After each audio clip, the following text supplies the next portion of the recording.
isaan hundinuu nama waan ibsaaf qabe qabaa doolaara 100 qabanii fitaa'u jiran jechuudha. Waggaa ibsaan dhufetti kaashii isaan malees kan biraan jiranii hangan takka akka beeku qabdan gartee miti hangan takka hamileedhaan waleegu jirra jechuudha baay'ee miti. Hangan takka gammachuudhaan waleegu jirra. Assalamu alaikum warahmatullahi wabarakatuh. Akkam daawwattoota kiyya qaalii gaarii bakka jirtan maratti salaamanne kiyya laggeen fi gaarreen qaxxaamuree bakka jirtanittis naagasuun jecha walitti deemnee jira alhamdulillah.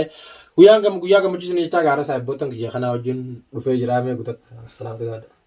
Assalamu alaikum warahmatullahi wabarakatuh. Nagaan saamni keenya bira dhufee warreen beektanis kan beenyalleen jirra alhamdulillah galata rabbii saayibni keenya kaan eegu jirra as geenye. Assalamu alaikum warahmatullahi wabarakatuh.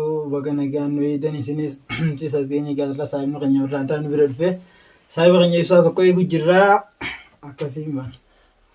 Akkasii gaa daawwattoota keenya ijoollee tana jechuudha yeroo hedduu takka takka agartanii isaan taphatanii karaa feesbuukaa fi tiktook irratti yeroo baay'ee taphatanii har'aan tana gaanu bira dhuftu malee naan jaaniitiin jechuudha ibsaallee walumaan asitti simannaa jaaniitiin jechuudha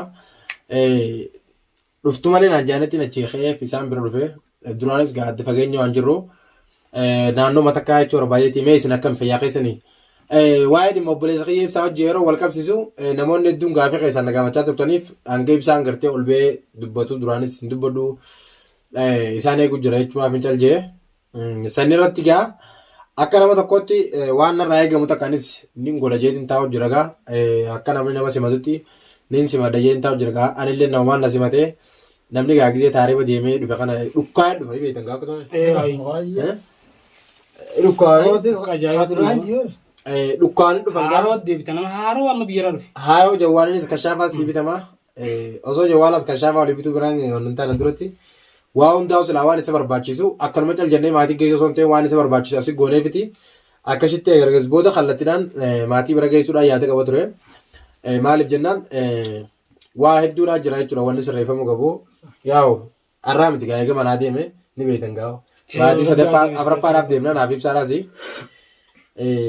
afuraffaaf deemna saniif gaa'e namni kun dila kana deemu jira waa hedduu isa fe'isaa hamanni isaa keessummaas duwwaadha waan nurraa eegamu takka goonee akka nama tokkotti illee nagaan as dura gad dhufe xiqqoo amma haati qaatu haa guddattu gara torbee sadiitiif hin deemaa iyyuu saniif gaa nuti immoo akka nama tokkotti namuu waan if qabee taa'u jiru jira jechuudha akka obboleeyyan tokkotti jechuudha akka saayibbaniitti namni hundinuu innis doolaara dhibbeef qabee taa'u jira kunis doolaara dhibbeef qabee taa'u jira inni doolaara dhibbeef qabee taa'u jira jechuudha. Akkasuma ture. Tolbira dhaabbachuu baatanii dhibba doolaara dhibba takka qabnee fi hoggaanii dhufee dhibba sideen kana kan neefiti akkasitti jechuudha maatii biraatti akka galgoona maaliif harka duwwaa manaa fi harka duwwaa mana deebi'uun gaa tuni nurraan eegamtu dirqama keenya kun ammaan tana mush waan gartee namni akkas godhaan hin jeemiti laal itti yaadnee nutiin kun akkam godhuu qabnaa gaafa namni kun kalee gaa hojii nyaanne ijoolleen tun gaafa ibsaan miidhamaa ture sanitti warra gartee na duuba turanii kaameeratti asii mul'isu geetiin isaa ture. Har'aan tan ammoo gartee dirqama isaaniitis gartee gaanutis as boo qabna naan jaanitiin isaanis as baase sunsan qabdii garuu yeroo hedduu naqina dhaabbachaa turanii kaameeraa duubatti isaan ijuma namaa adawwii tanaa hunda qoyachaa ture ijoollee fannaan jechuudha. Furgaatudha isaan faan ni boone jechuudha gartee. Akka nuti mataa ol qabannee magaalaa kana keessa iyyaanu humna akkanaa taniif dubaa qabna jechuudha barbaade. Nuti yoo dulloomnillee humna akkanaaf dubaa qabna. Mataa gadi hin qabatin haa.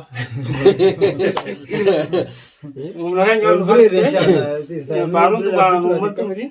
Laa. Faaruun tan uummatte miti garuu humna keenya ol goote inshallah bakka isin illee gahuu baannu hin dadhabnu jeetii yaada akka nama tokkotti ganaa walumaan itti fufna inshallah rabbii. Kun dhimma takka inni amma eegallee waan gartee ibsa mucaa ibsaa kadhabamillee erga qabnee farmii iddoo waliin barbaadu jirra. Sanillee waan takka waan irra geenye ni qabna.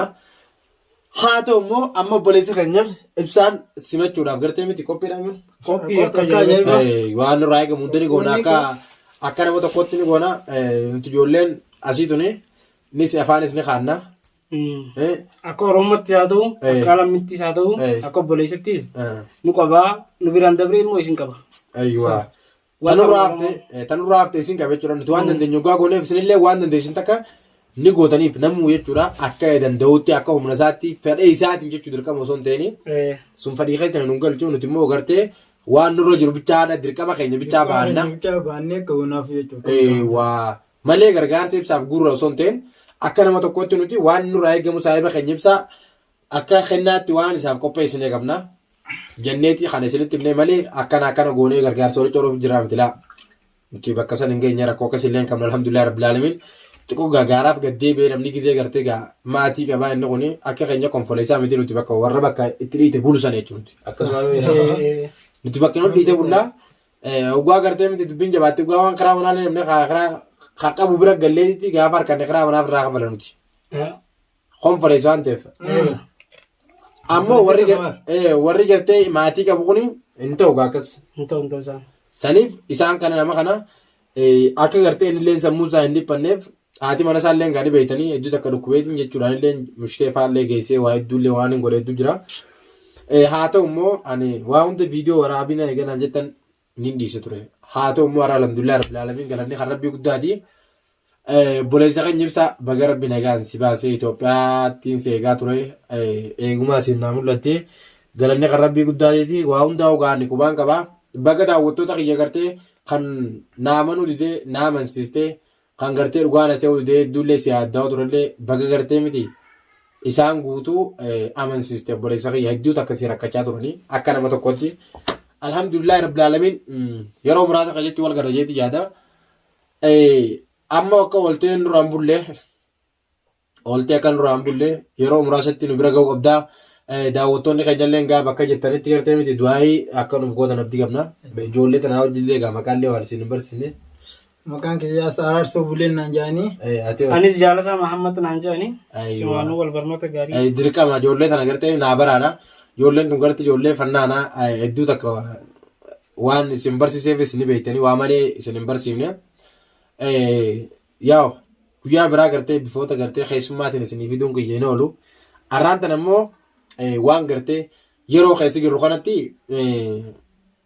isaan kana yeroo keessa jiru tanaatu na ol baasisiise saniif nuti yoomiyyuu taanee kophaa taaneen beeknu jecha barbaadeeti warri gartee nu duubaatanii gartee fooloo guurtanis fooloon guurinaadha nuti kophaa miti kophaas hin dalannee ammallee kophaas hin jirru sun ni jirra akkanaa anoo xiqqaate kumaata maal lafaa qabna laalla humna namaatis akkasuma qabna akkasumatti gartee taa'anii gartee rabbii keenya itti eeggannachuu barbaadetti. Rakkoon dhuftus osoo lamaan hin geenyetti osoo qilleensa irratti hin baafnetti nuti warri asii kumbichaa dubartii miti osoo ilma namaa tokkoon hin geenye rakkoo abbaa feetee fuudhuu dandeenya miti. Rakkoo nama takkaa gartee miti fuula namaa dhaabbanne hin beenu. Rakkoo nama takkaa guyyaa takkaaf gartee namitti kan hin beenu. Waliinuu geenye hin beenu dawwallee waan akkana kootu waan akkana akkasii fixaa turre jechuudha.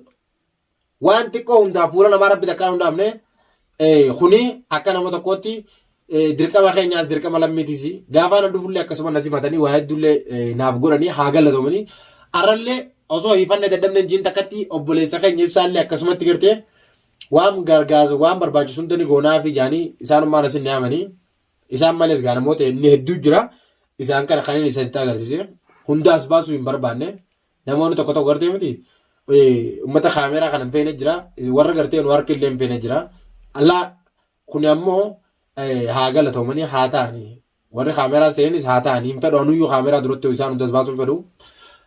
Isaanis ammoo isaan yeroo hedduu ni agartan karaa tiiktooka karaa feesbuukaa kanarratti yeroo baay'ee taphatanii isaan lamaan kun Jaalataa fi Araarsoo ni taphatan.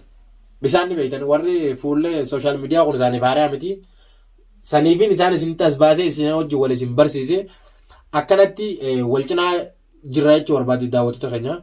Maaliif waliif jirraa waliin jirraasi. Kuni waan amma ta'e osoo hin ta'in waan duraan qabnu. Nuti warri aman rakkoon feete ogaa dhufte rakkoo feeteef takkaa fuula namaa dhaabbanne beenu. Rakkoo feeteef nu gargaara inni takkaa hin beenu. Ka dhukkubees numaa wallaanataa. Ka maraates numaa fayyifataa. Ka du'ees numaa hawwaallata. Akkasuma keessa turrees. Takkaa ilma namaa takkaa fuula namaa dhaabbannee mushteefaa tokko deemnee abaluu kana rakkatee jira abaluu kana gargaara inni hin beenu alhamdulillahi. Tun immoo kennaa rabbiiti. Laal. Kennaa rabbiin ilma namaaf kanaaf kan jechuudha. Maaliif hundi isaatu akkuma agarta warri aman ni qamaa jettanii ni qamaana nuti. Ni qamaana hinduun garuu ni qamaana. Hoggaa qamaani maal goona rabbi ittiin kadhanna boo. Alhamdulillah qaba. Ni qamaana rabbi ittiin kadhanna. Namaan hin amannu maalaaf? Sijaajara teenya nama namannu alhamdulillah rabbil alamin. Eega. Ni amatti ilaalan jin jennee nama namannu nuti. alhamdulillah rabbil alamin shanan salaatan salaanna jimaa keenyaas ni bitannaa ni qamaanaas sunimmaas waan mirra jiru akkasuma sirrii jechaadha dabar wallahi tabiraan qabnu jechuudha nama hamachuuf maareen qabnu immoo kakhallattiin dhufee isfirraa dhorkinu nuti rakkataadhaas ni gargaarra roorroos ni dhorkanna roorroos wal cinaa dhaabbatee kallattii barbaachisaa ta'e hundaanuu wajjin jira jechuudha barbaadetti har'aas taanaan boruus taanaan wajjin jirra obboleessa keenya ibsaanis himannaa waan qabnu ni gargaarra cinaa dhaabbannaa akka ajaa'ibaatti gargaara akkasumaami rakkoon takka illee yoo dhufte wajjin qoodannaa akka ajaa'ibamu rakkoon isaati rakkooteenya mucaan isaatis obboleessa keenya kilmaa dubbiiti Kun mooteenya akkasumatti wal danda'a wajjin jiranna. Ayiwaa. Oromoo wal malee waan qabdu. Nuti wal malee waan qabnu anis isaan hundinuu nama waan ibsaaf qabe qabaa doolaara 100 qabanii fitaa jiran jechuudha. Waggaa ibsaan dhufetti kaashii isaan malees kabiraan jiranii hangan takka akka beeku qabdan gartee miti hangan takka hamileedhaan wal eegu jirra jechuudha baay'ee nuti. Hangan takka gammachuudhaan wal eegu jirra.